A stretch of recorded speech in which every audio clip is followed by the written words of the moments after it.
Formosa Files. Welcome to Formosa Files. I'm John Ross, and today I'm speaking with a doctor. Now, this is not an academic doctor, it's a real one, somebody who can treat you. Jimmy Lee, a doctor up in a prestigious hospital in Taipei. Welcome to Formosa Files. Hello, everybody. Thanks for having me. Today we're talking about one of the giants of early Taiwan modern medicine, a Japanese man called Takagi. What was his full name? Takagi Tomoe. Takagi Tomoe. Yes, so for the Taiwanese listeners, they may better know him as 高木有之, which is the kanji characters pronounced in Mandarin. So in Chinese characters, that's high and wood.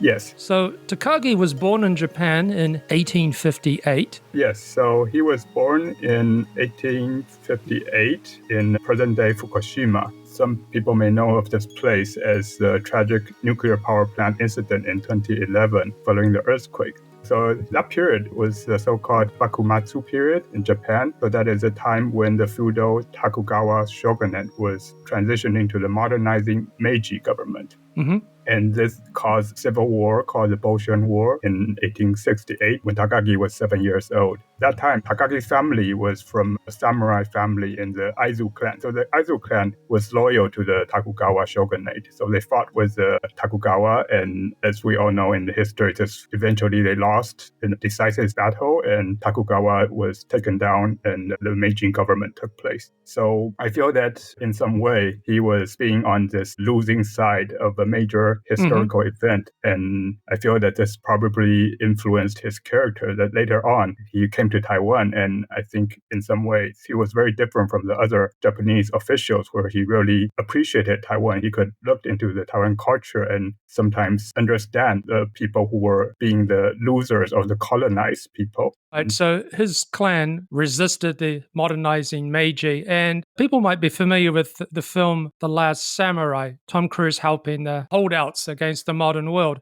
Now, I'm not one of these New Zealanders who always takes advantage to say a film was made in New Zealand, but yes, The Last Samurai filmed in New Zealand. Yeah, Anyway. It's a good film, and I would encourage people interested in the history to look in that. So he's on the losing side in this struggle, so it's not a good start in life. Takagi, he came from a rather big family. He was the second son, and he had 9 siblings. And because they were not doing so well financially, so at the age of 3, he was sent for adoption by his uncle. His uncle was a doctor for one of the local clans, a royal doctor. And his uncle treated him very well, but passed away when Takagi was 7 years old. But during this brief 4-year period, he saw his uncle practice medicine. And so this inspired him to follow in his uncle's footsteps.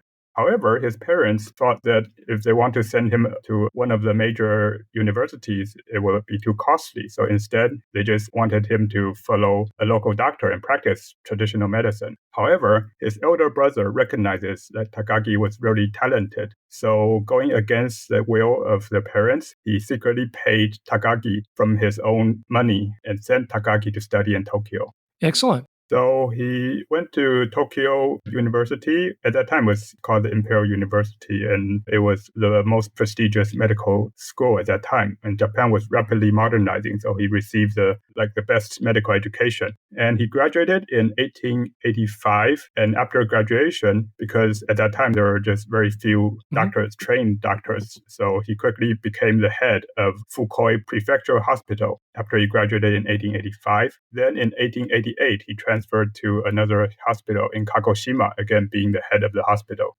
Okay, so he's in regional hospital, pretty good position. Indeed, he was the head of a regional hospital and he was really well paid. However, in 1893, he made a major decision to quit his job from Kagoshima Hospital and joined a newly formed Kitasato Institute. Kitasato Institute, named after Dr. Kitasato, quite a major figure, so we should explain who he was. Kitasato was also graduated from the Tokyo Medical University. In fact, he graduated just 1 year prior to Takagi. However, he didn't practice in the local hospital. Instead, he went to Germany to study abroad. At Germany, he worked with Dr. von Behring Von Behring. Okay, if I recall, was he the first winner of the medical Nobel Prize? Exactly. He won the first Nobel Prize for Physiology and Medicine in 1901, the very first one. And that was because of his contribution in developing the antitoxin for tetanus and diphtheria in 1891. So if you look at the original paper published by Dr. Van Behring on antitoxin for tetanus and diphtheria in 1891, there is actually a co-author called Kitasato, and that is the very Kitasato we're talking about. So Kitasato worked with Emil Van Behring, and together they developed the antitoxin therapy for these very dangerous diseases at that time. Today, we may not think of these diseases as very threatening. That is because we were all vaccinated when we were kids. Mhm. However, it is this early development that allowed the vaccination we use today to be developed. He eventually returned to Japan. Yes, so Kitasato returned to Japan, and unfortunately, while he returned in 1892, when Kitasato returned to Japan, he could not get a position from the original University of Tokyo Medical School where he graduated from. Instead, Fukuzawa Yukichi, some people may know he's a famous educator Mhm. and a modernizer in Japan. He felt that Kitasato's knowledge and talent seems to be wasted, that he could not find a good place. So he sponsored Kitasato and created the private infectious disease research institute, which would later become Kitasato Institute. And some listeners might be wondering, why are we going so detailed, so deep in the weeds about this Kitasato chap? It's because later on, a falling out between him and Tokyo University would lead to Taiwan getting some very good medical talent. It would change the course of medicine in Taiwan. But we're not there yet, so let's go back. Yes, so the Kitasato Institute was founded in 1892. And then, as we mentioned, in 1893, Takagi heard about the news. Mhm. And as we've alluded to, Kitasato was 1 year senior to Takagi. And they actually met when they were in medical college together. They Mhm. were even in the same debate club. So Takagi knew about Kitasato's famous work in Germany, and he was very excited. He believed that medicine should become modernized with the most advanced technology. So he thought that he needed to learn from Kitasato. That is why he left his very nice position as the head of Kagoshima Hospital and instead joined the newly formed Kitasato Institute. Okay, so he quickly learned from Kitasato and became very knowledgeable in the most modern art of medicine, including hygiene, infectious control, and also vaccine production. Kitasato's talent was quickly put into good use in 1895. That is because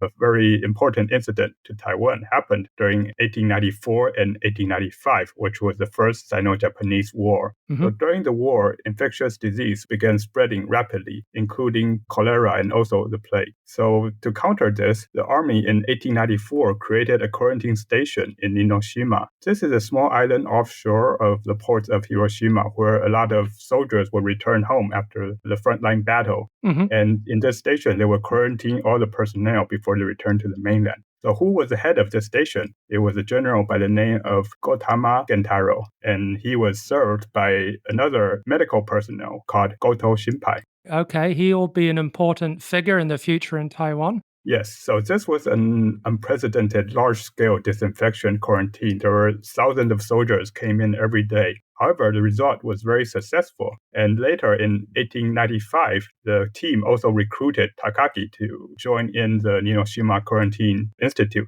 And Goto was a friend with Takagi when they were both in medical university. Mhm. So Takagi was invited to join because of his knowledge in vaccination. And during this time, Takagi quickly cultured the cholera bacteria and created a vaccination. And again, this contributed greatly to the infectious control. And this greatly pleased both Goto Shinpai and Kodama Gentaro. So Takagi created a vaccine for cholera. Not bad. Okay, so this is the Meiji era when Japan is learning from the West. They're going to Britain to learn how to build ships, how to run a navy. They were learning military arts from the French, but then when the French got beaten by the Prussians, they thought it was better to learn from the Germans.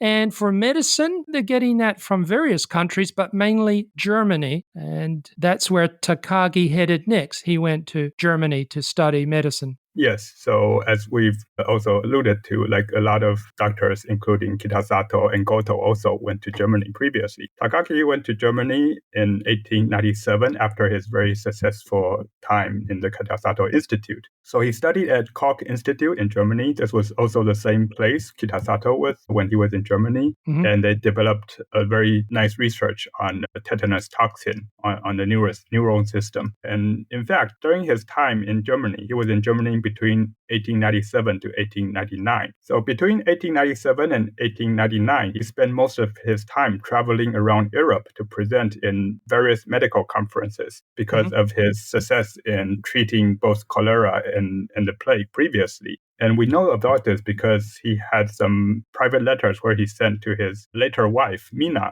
which he met when he was staying at the Koch Institute. And his wife, Mina, was the daughter of the host when he was living there in Germany. So not bad. He's picked up a wife from his study in Germany.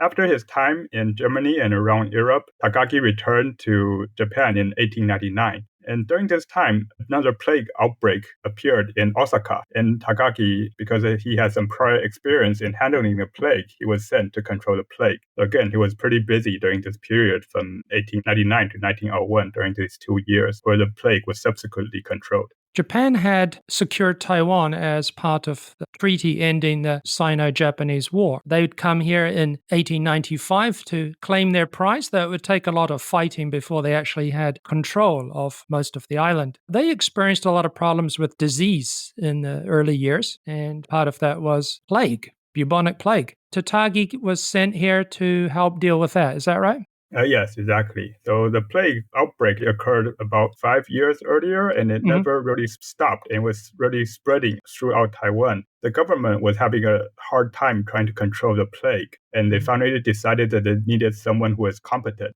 So the plague was spreading in Taiwan. It was becoming out of control in 1901. So at this time, Kodama was the government general and Goto was the head of civilian affairs. And they remember that they had previous working experience with Takagi at the Ninoshima quarantine facility. And they also heard about Takagi's very successful career at ending the Osaka plague in 1901. So they immediately thought of having Takagi come to Taiwan. Okay. And part of their invitation and Takagi taking up the offer wasn't just the advancement of medicine or personal ambitions. It was about a rivalry. It's a rivalry between this private Kitasato Infectious Disease Institute and the medical department at Tokyo University. It was a dispute between two men, but it also became a dispute between two institutions and the students and friends of these men. The institute was finally absorbed into Tokyo University. And in protest, many of the brightest and the best decided to go overseas. Yes, indeed. And Takagi, as one of the very first members of the Kitasato Institute, this also pushed his decision to come to Taiwan and subsequently also gather the previous faculties of the Institute to help serve in Taiwan, which in the end really benefited Taiwan. Yes, and there were other people too. So these doctors coming here, it's not a case of Taiwan being such an attractive destination. Far from it. It's quite an unhealthy, difficult place. And it's not like there's a surplus of modern doctors in Japan at the time either. They could have stayed there, worked in Japan. So yes, it's these personal squabbles. We won't get into what they were fighting over, but it's quite interesting, isn't it? Sort of history turns on personalities of personal disputes. Yes, and actually, I will add a third reason that pushed Takagi to come to Taiwan. In his letters to his later wife, Mina, he actually mentioned that since they were getting married, they needed to have better pay to support Mina. Mina was living a good life in Germany, so he needed to purchase a big house and things. So going to Taiwan actually offered a better pay compared to his current position. So this also added in. Yes, because his position was a promotion, yes. So his position was to head the medical services here, going to be in charge of a new medical school and also basically the health department. Yes, and he would succeed very well in both of these positions. So at the health department, he quickly used his knowledge to control the plague in Taiwan, and the plague gradually disappeared over time. However, when he was first there, it was not the case. There was a lot of outbreaks still around. Even though he's very much focused on laboratory work, modern medicine. Much of his approach is public health, sanitation, hygiene, killing rats. Yeah, killing rats was a very important part at that time because many people don't know that rats were connected to the plague. So they asked the police to go into the countryside and tell people to collect rats. So for each rat, they would give them some payment. And that's how they really started to control the rodents and subsequently the plague. So he tackled the plague, cholera, other diseases. Yeah, the anti-malaria was also important. He also tried to control the dengue epidemic and also typhoid and paratyphoid. So he really contributed a lot to the early hygiene. So with malaria, again, it's quite low tech in a way. It's not developing any medicines. It's mostly getting rid of problem mosquitoes, stagnant water, and isolating people with malaria so you don't have that chain. You want to break the chain of mosquitoes biting infected people and carrying it to others. Part of this public hygiene involves government control of the population, doesn't it? Yes, they sent in like hygiene police. Mhm. So as mentioned previously, for the rat control,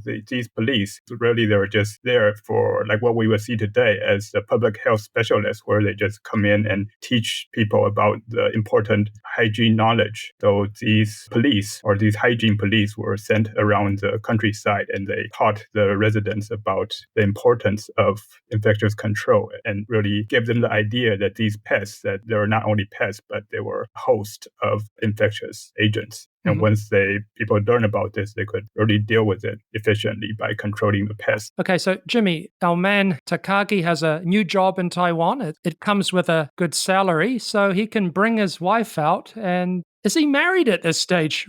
We're calling him. Yeah, so he was not married yet. So as we mentioned briefly, he sent his letters to Mina in Germany. Mina was still in Germany at that time, and Okay. so we have this collection of letters, and he mentioned that I'm going to Taiwan, and I'll pick you up when I have a mansion ready for you, and that is exactly what he did. In 1902, he sent this letter and asked Mina to come. He said that, I'm ready, you can come in, and Mina came through Hong Kong and landed in Danshui, where they met and subsequently got married in a local church. That's amazing. A German woman coming to Taiwan and marrying a Japanese man. I've not heard of a case like that before. Yes, indeed. I think it's a very, very special relation. As well as all the public health work he's doing around the country, preventing and putting down outbreaks of disease, he's also running a school. Yes, so there was this medical school created by a doctor called Yamaguchi prior to Takagi. And Yamaguchi created a school in 1896 because at that time he thought that he needed to train local doctors. As we mentioned early on, the doctors from Japan, they did not want to come to Taiwan. So he thought that he needed to train locals. The problem was that many locals also did not want to become doctors, not like today where everyone wants to compete to become a doctor.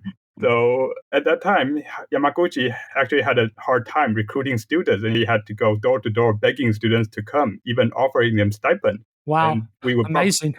Yeah, it's very hard to imagine today, especially considering this medical school that Yamaguchi established would later become what we know today. National Taiwan University, NTU.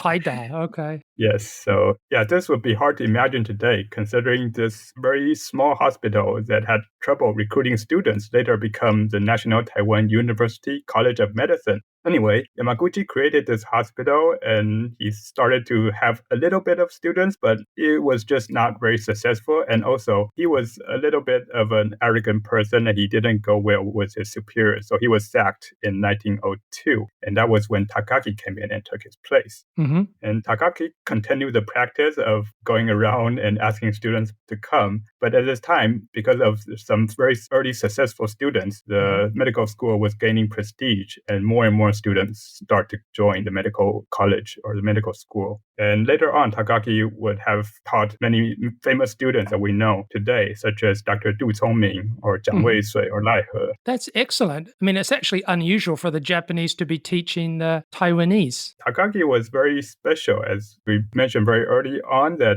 I think he really sought along the Taiwanese people. He recognized the talent of the Taiwanese, unlike many Japanese officials at the time who thought Japanese were superior. They still have this like racial idea, thinking that Taiwanese were like inferior person. Takagi did not think like that. He really recognized the Taiwanese talent and he treated his students very well. For example, many Japanese schools, they did not allow Taiwanese students to speak in the local Taiwanese language. Hmm. But Takagi was different. He let his students speak Taiwanese in the school. And this offended some of his superiors. And when his superiors challenged him, he just told them that my students speak better Japanese than any of the other students. And then that was that. What is the phrase he often told his students? He did not teach classes in medical knowledge. Instead, he taught a class about building character. So Takagi emphasized that it is not the medical skill and techniques that makes someone a good doctor. Instead, it is personal integrity. So during every year in the graduation ceremony, he would teach his students the very famous quote that we still constantly know in the National Taiwan University College of Medicine today.